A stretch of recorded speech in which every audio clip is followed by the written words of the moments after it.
So let's take a look at this. What is MD5? Oh, nobody can see my screen.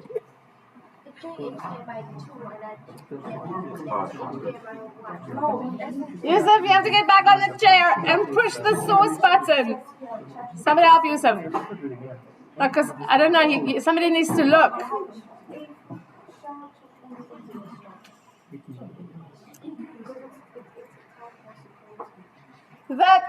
Yes. Now go find HTML1 there. But I don't know which way is up. Yes, you got it? Okay, well done. Okay, so if we put an MD5 here, we see encryption and decrypt, all of this stuff. Okay, so let's go look at an MD5 hash generator. Okay, so this is a super secret password. And if I generate a hash for this, it gives me this. And then it's already doing something here for you that you can see. There is my super secret password. Here's the MD5 hash. Do you see how short it is? There's the SHA-1 hash. And I think SHA-1, I'm going to talk under correction here. Yes, that? 160 bit. And then you get SHA-265, which will add extra bits. And this number becomes longer and longer. So the first thing we do with the password is we hash it. Are you guys okay? Here's why. If we look at this video again, if I can find it, you're going to see the inside of my downloads folder and you're going to reserve judgment. See if you can see SQL injection.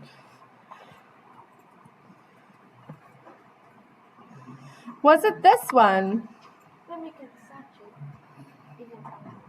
Yeah, I can.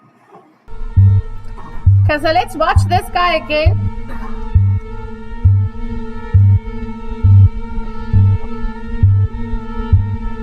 Okay, we're gonna...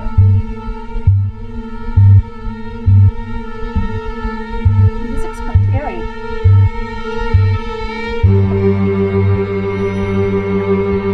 Okay, yes, we see the untitled document.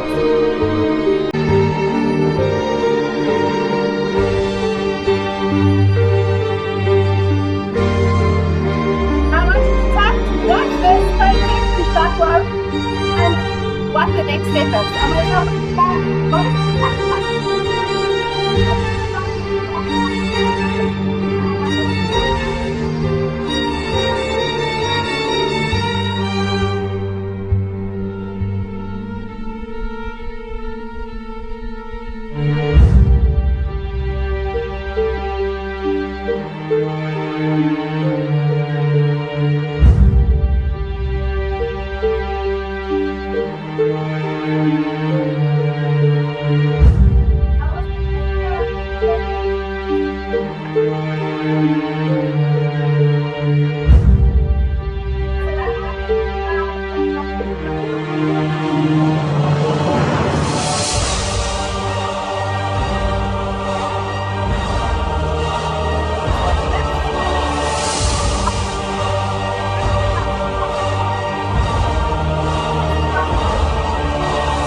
On the login box, so that's what we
only the columns he wants to see, username and password, and he's dumping it.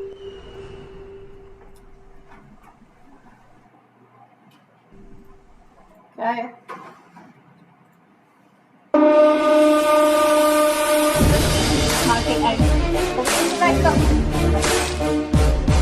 Let's stop there. What's wrong? What's the problem here?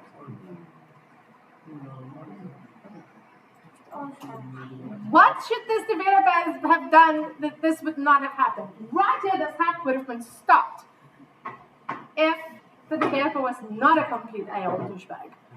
What is wrong here? So this is the username password. Number one, they're allowing empties. Profound problem. But that's just bad development. This is not hashed. Do you guys see this? This is plain text. So good practice is to hash it before we write it to the database and unhash it when we read it back. Are you guys okay with that? Something else is wrong. There's another thing we do. Hashing is not enough. Because I can unhash very easily. Do you want me to find you a video where I unhash passwords? It's like in seconds. Hashing is not enough. There's another step that needs to be taken. Okay?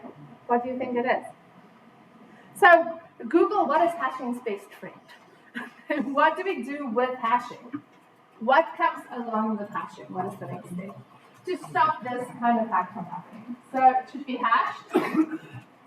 No, you can't tell it. It should be hashed and it should be salted. What is salt? Not assaulted, salted. What is salt?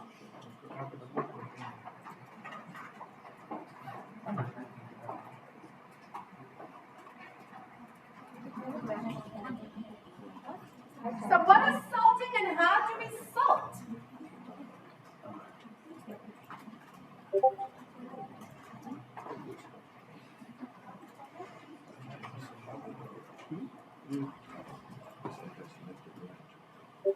Oh.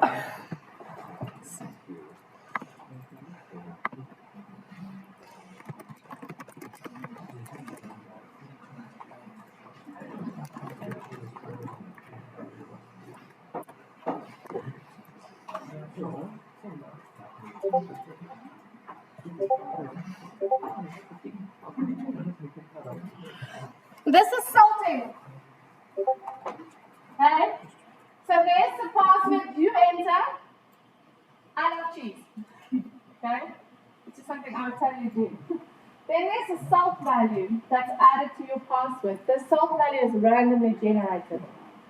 Added to your password and that is hashed. You never know what the salt value is. You actually never log on with your real password. And that makes your password difficult to hack. Okay. So can somebody tell me how long will it take to decrypt a SHA-256 hashed password? Can you let me know? How long will it take to decrypt a SHA-256 hashed password?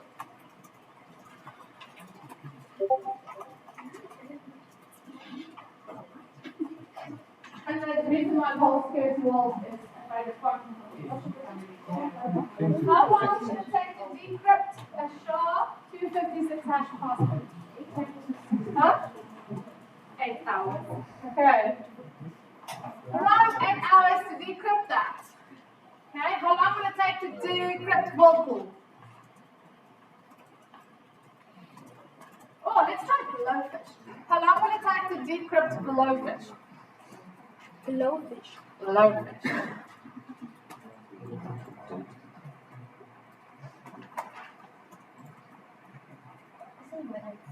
Minutes. Okay. Whirlpool?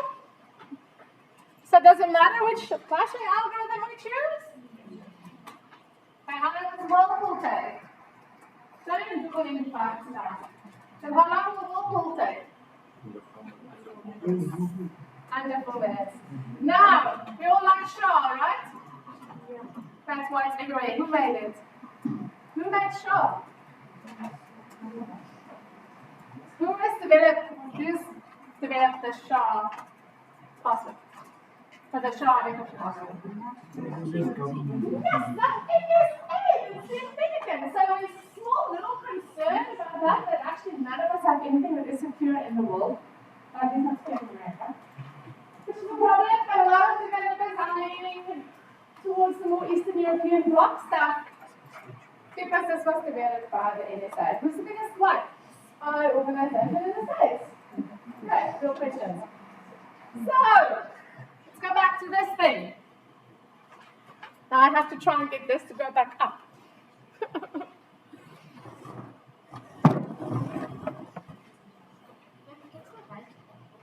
Yeah, but my picture is not over behind there. There's my picture. So, what do we do then? Do we ever use get? Do we use a get request? No. This is because of a get request. Because a get request, that question mark there means parameter. I'll show you now. Okay? That's because of the get request. Okay, if it was post, that would not have been there. Are you guys okay? So we choose our mechanism, our HTTP method. We choose post. Never get. Okay? Then we whitelist with regex. Do we write our own regex? No, because nobody understands regex. Now I'm teasing. There's people that don't even understand regex, but we don't write our own regex. You choose that. You probably found the regex libraries. Do you guys randomly trust ChatGPT to write your regex? Okay. We hash and we salt. Are you guys okay? Right. Are we secure? Are we in a comfortable space? Is there anything we should be scared of? I mean, think about it. If we say used whirlpool, we've hashed and we salted, where else are we vulnerable in this login? Where? No. Well, you kind of have to put strong. Okay, right. You have to put strong passwords so someone can't make their password 123. Okay. But what about this thing?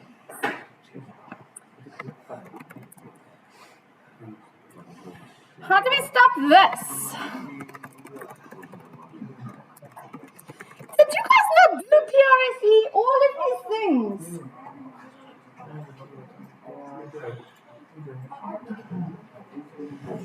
So, how do we stop this from happening? Let's see what we can find. If the so this is a Wireshark.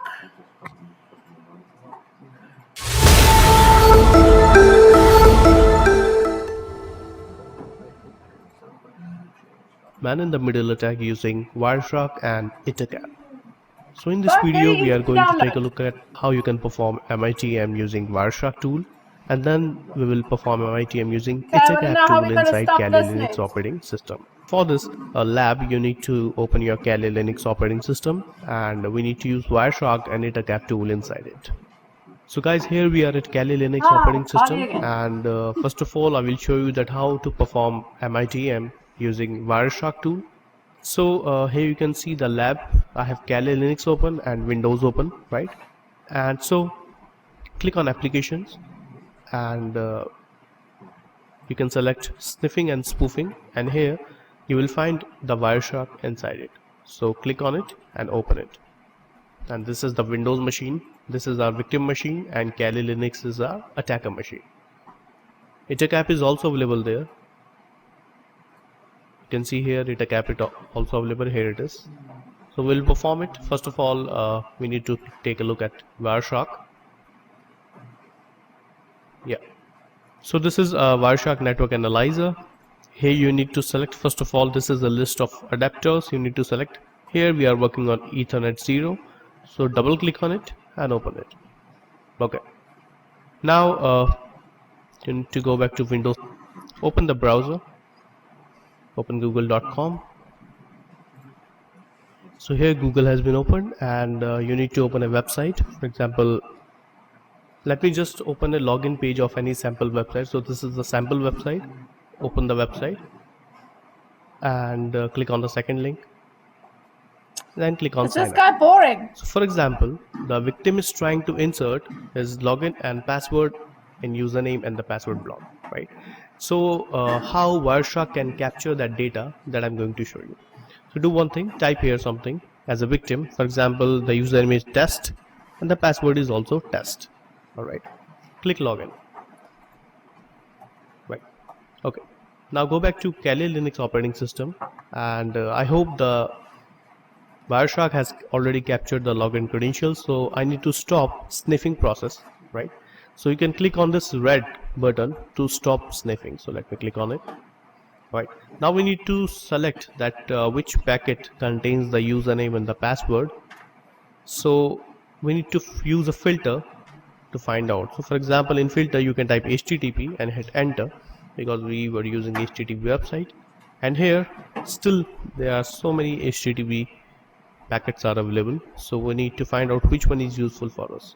So we need to select the info part, and inside info part you need to find out that which one is useful. So I'm basically choosing the packets which are using post method, right? So I need to select where is the post method. Here I can find out this packet using the post method, and it is written inside the info part. So that's not So even get, that's this post, is which the you said you source. should use. Source is basically the Windows machine IP address, destination, and this will be the IP address of the server of the website. So double click on it, and here we need to find out where is the username and the password. So here you can see it is written HTML form URL encoder. When you will click on this, so you can see here that username test and the password test has been captured using Wireshark. It means whatever. So what happened? How do we stop that?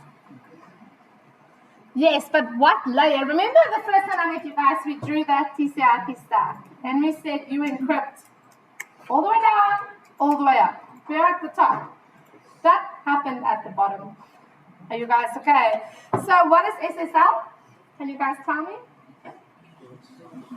Secure socket layer. Okay. What is it? That's not enough. What is SSL? What is the PKI infrastructure? What is these things and how does it relate to this? By the way, this video is totally fake because you cannot use Ethercat on a VM because you cannot put the network on it. But, yeah? Oh.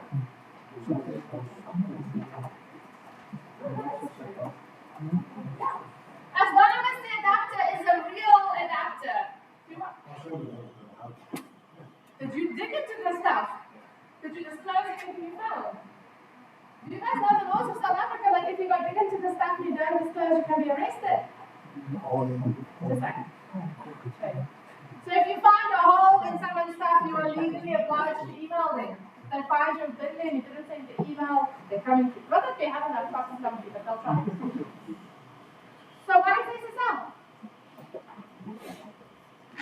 How does it work? This is all stuff you guys learned in PREC. Secure socket layer, yeah. How does it work? What does it do? It encrypts. But how does it encrypt? So we are here. We'll still draw this picture as well, but let's just draw underneath here. We are here.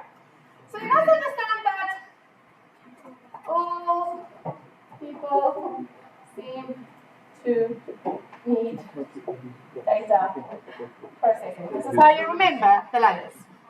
So your login exists here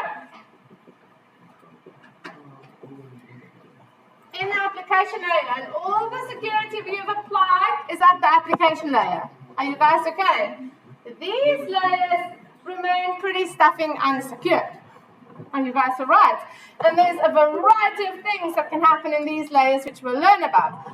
That exploit we just said happened in the physical layer. And how did it? Actually, it happened from about here downwards. All people seem to need, yeah, from the network layer downwards. Okay, it occurred because stuff was sent over here in plain text. Are you guys okay? To go up on the other side. The man in the middle is using something as simple as Wireshark, sniffing that network and finding that it's in plain text. Are you guys okay? So we normally use, actually you will hear people talk more about TLS then SSL, and because it takes us up a higher layer. What does TLS stand for? What does TLS stand for?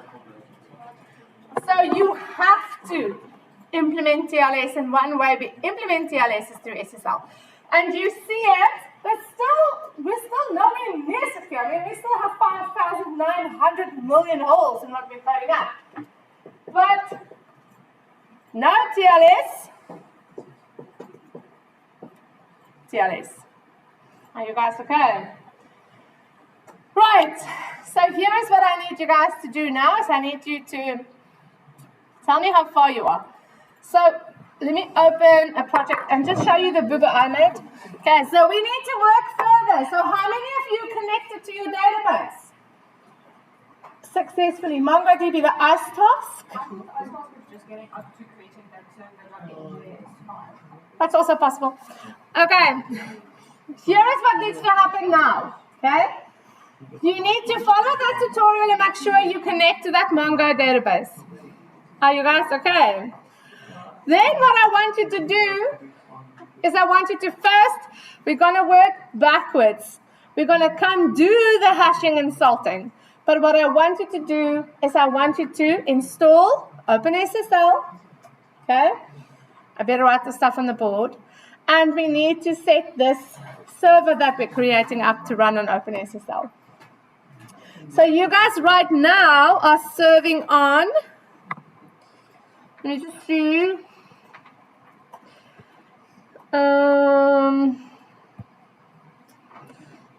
Let's just go here.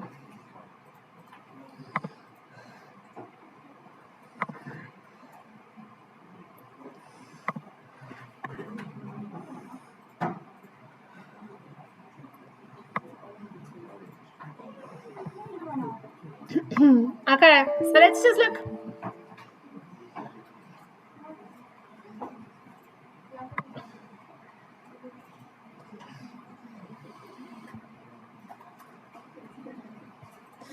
Okay, so you all have this? Yes? Okay. If you run this, what is this serving on? Have you guys run this? Have you tried running this server? And then what do you get?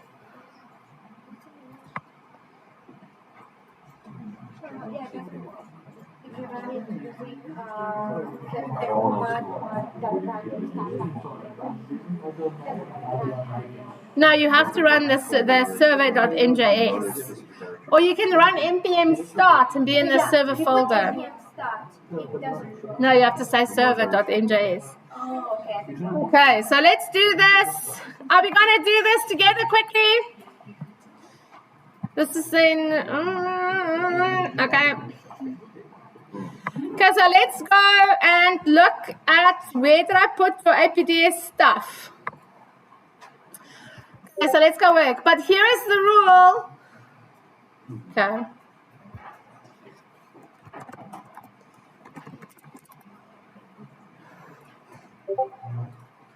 Yo, I stopped there. Okay. So just one thing, you guys, that I didn't tell you, and that your folder structure. So I'm hoping you all build a new project for your ICE task, because your server folder and your backend folder, we'll see what it does with the pipeline. Okay. Let's keep it in the same level. So we have this is your front end. This is your React. Are you guys okay? Yeah. According to the tutorial, you told us to make it. You can call it pity, whatever you want. No, it said you get Windows C 2 dots and then user certificate and then in Wherever you make it. Okay. And then this is your server. Okay. And that's server.njs. And still nobody has answered me about what server.njs, what's the difference between MJS and JS? It's Emacs.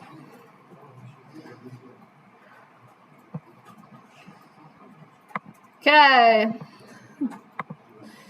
So there's several steps we have to take here to do this right. Let me just start a clean project and we do it all together.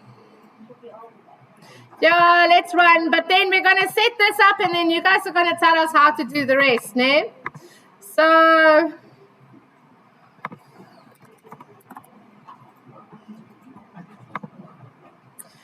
Okay, let's follow this. I'm sorry that this phone keeps ringing. Okay.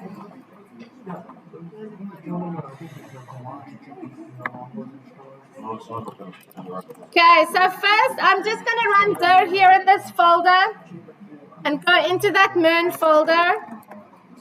And then inside there, we are going to say npx create React app. Are we going to call it client according to tutorial? No. I'm just going to call it APDS front end. Yep. If you guys want to follow. Do I have to go slower? A little bit, because we didn't know that. So should we just keep what we have with Jira? Yeah, keep what you have if it worked. Okay.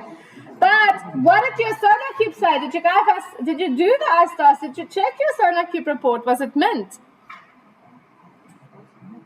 Happiness, green. No boo-boos. It was green. Okay. Hey. Okay, let me just get where you are. And for those of you that have not done the ICE tasks, follow quickly.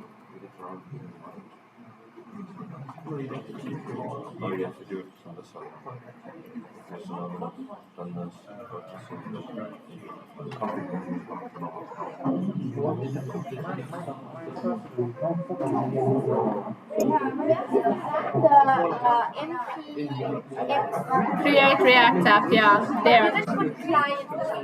I called mine APDS front end. You can call it whatever you want. If you are past here and your stuff is all working, git pull, go figure out how to install OpenSSL, set up and create OpenSSL certificates. So if you are not stuck here, if you've been a good student and you've done your job, then what you are going to be working on now in your row, never alone, okay, is to install OpenSSL, create the OpenSSL certificates, and to get your server to serve over HTTPS. Are you guys okay?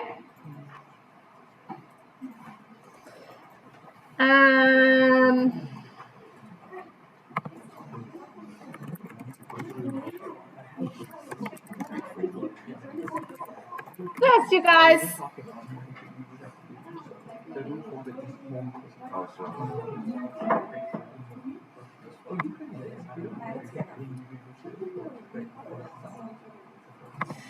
Let's see if I can find you a nice resource. Otherwise, we can try the lab guide, but it might be outdated.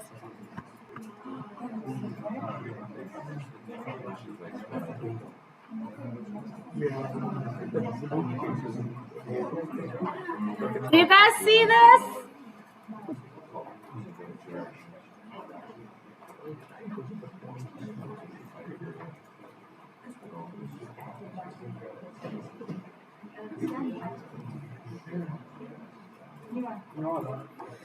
Yes, this is very useful. I'm going to stick this on Discord for you guys.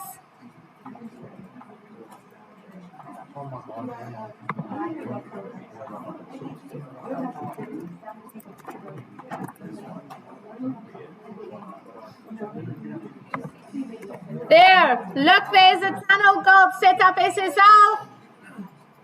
There's some help there while mine goes. Okay, so now I must do enter server. CD server. I'll be 2 minutes.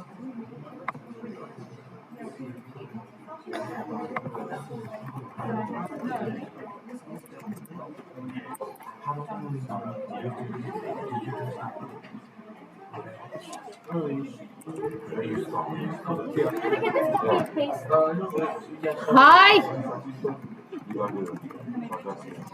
No. Yeah, you can. No, it'll work. But I'm old. This is my way. It wasn't copy and paste in my day. Okay.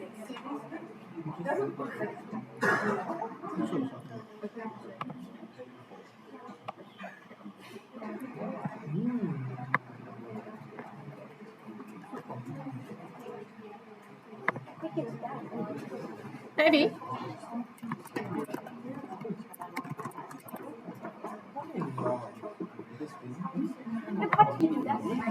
I'll try you again at the end if you remind me. Because I was going to file that. Nobody wants to do that. Oh, yes, I trust the authors.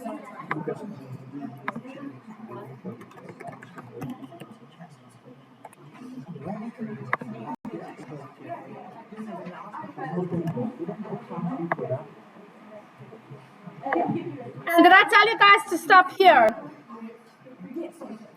Okay, now we have to connect Mongo.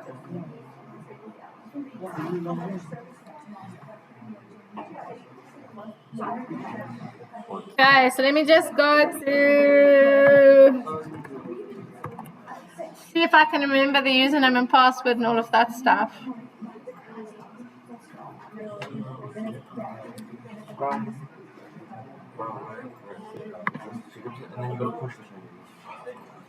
You guys just remember that you need to check out branches and push, hey? Did you guys check out a branch? And you named it SSL. So just remember, okay, hold on. I'm first going to try and remember my password. Don't judge too harshly. Maybe it will remember it for me.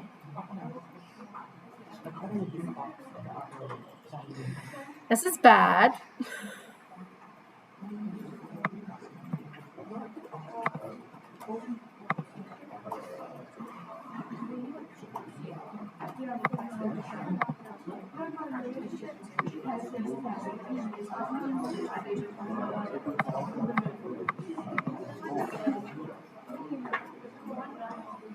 Nope, not that one.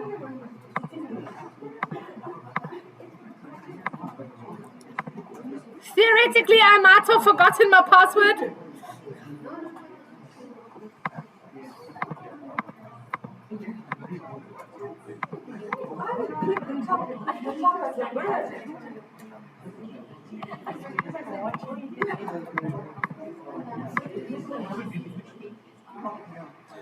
Oh, this is bad. Google?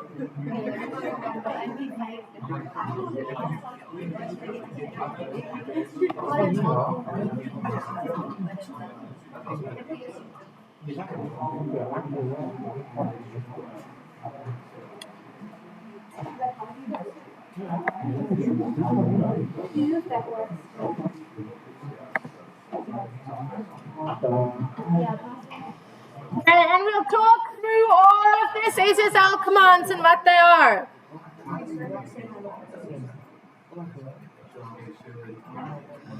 Now we're never gonna put those guys there.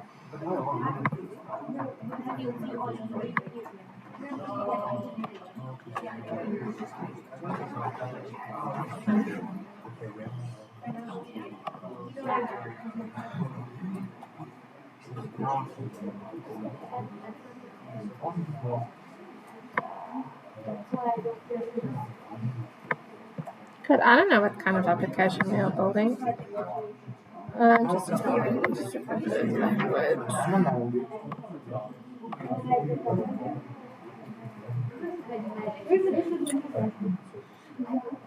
I'm just quickly setting up the database, okay? Oh, did you guys register with Mongo? Did you choose the free tier? Yeah. Okay. Did you say that you want to use first more motorcycles? I always don't know if their head should be part of it. Then this thing thinks I'm wrong.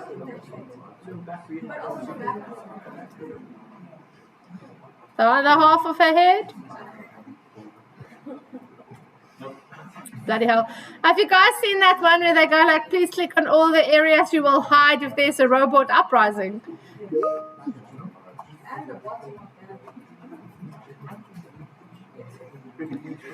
swear I'm human. Okay, so we're going to use a username and password. I'm going to set not the best, okay? I don't even remember what I said. This is bad, but this is just so we can learn.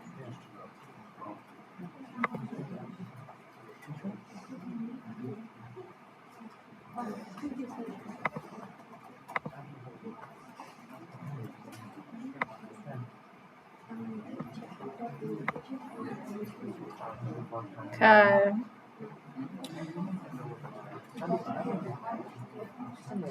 So there's your cluster.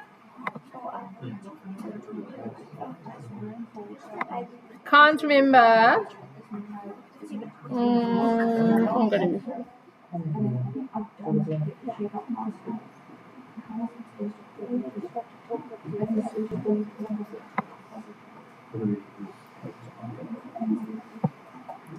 Okay, and there's our little connection string. You all okay with this? You guys are all fine with what's going on? Yeah, where did you get the connection?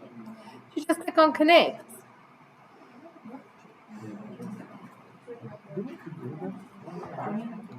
No, we went to So guys, your iStask brought you till here, right? So what we have there then is just the basic Emac.js setup for Node. Okay. So what we need to do then is sign up for MongoDB. So you're going to go to Google for MongoDB and you're going to sign up. Are you guys okay? You're going to choose the free tier. And then you're just going to create your shard and you're going to create a user. Okay. Do I need to sign up with another account to show you? Oh, bloody hell, I'm going to run out of accounts. Okay.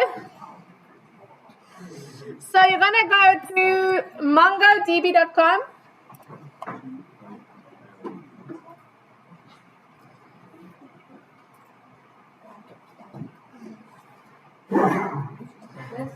Okay, and you guys are going to click on try free. Are you okay? And I'm going to go delete my shard and redo it for you. Then you're going to sign up here.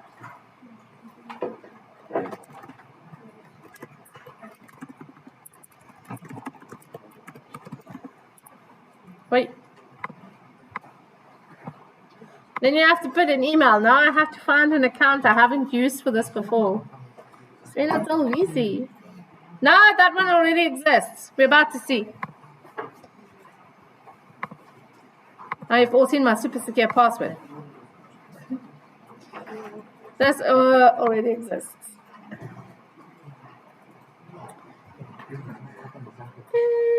This is going to be a problem.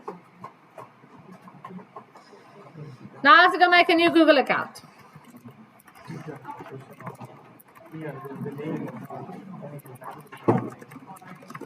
You guys will not have this problem.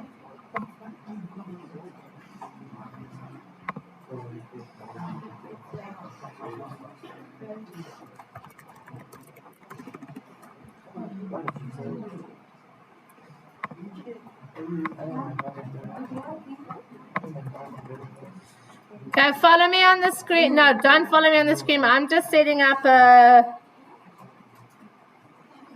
serena18@gmail.com.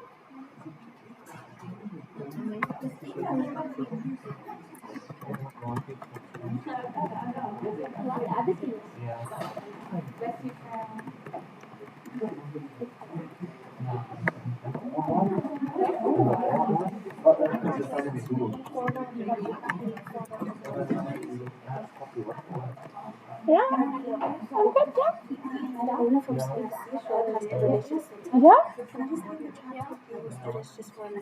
Yeah. Yeah. Guys, listen to this lady. Good morning. Hi, everyone. My name is Madalena Mate. I am from CRC, which is the Customer Relations Center. I'm just here to remind you that test week or the first assessments are approaching. If you do miss an assessment, the next upcoming assessment, please make sure that you apply for a replacement or an extension assessment within 5 days from your best assessment via the Student Hub. And when you get your results back, should you wish to apply for a remark, you also need to apply for a remark within 5 days via the Student Hub. If you're not sure on how to apply for a remark or an extension, please visit CRC and we'll be able to assist you. And ensure that you check your portal to see if the marks have been uploaded and if it's the correct marks. And just make sure that you also check your assignment or your assessment due date, so you don't miss an assessment. If you need any help, please feel free to come to CRC or log a ticket or VC assist for assistance. Thank you. Thank you.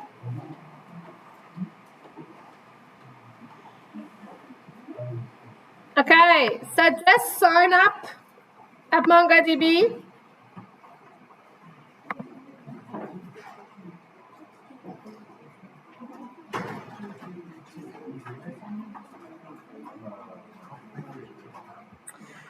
Save your password. Now we have to go verify that.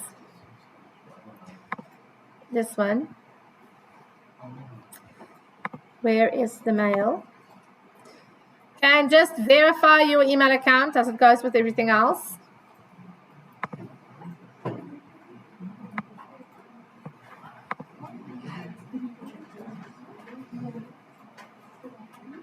Okay.